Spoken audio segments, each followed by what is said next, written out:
नमस्कार दोस्तों, स्वागत करता हूं अभिनेता ऑफिशियल न्यू में। हमारे चैनल पर पहली बार आए हो तो हमारे चैनल को सब्सक्राइब करें और वीडियो के लाइक करें। ये खबर है खेसारी लाल यादव जी के एक बवाल फिल्म के बारे में, जिस फिल्म का नाम है दुल्हन वही जो पिया मन भाए।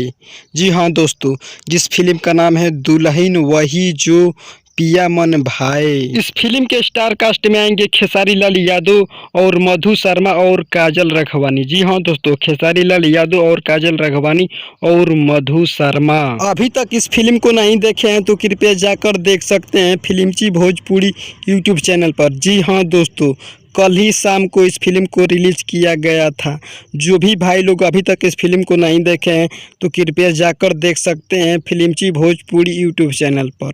जी हाँ दोस्तों, उम्मीद करता हूं कि ये खबर आप लोगों को अच्छी लगी हो तो हमारे चैनल को सब्सक्राइब करें और वीडियो के लाइक करें और साथ ही कमेंट करें कि वीडियो कैसी लगी। मिलते हैं नेक्स्ट वीडियो में किसी बवाल खबर के साथ है। जय हिंद, जय भोजपुरी।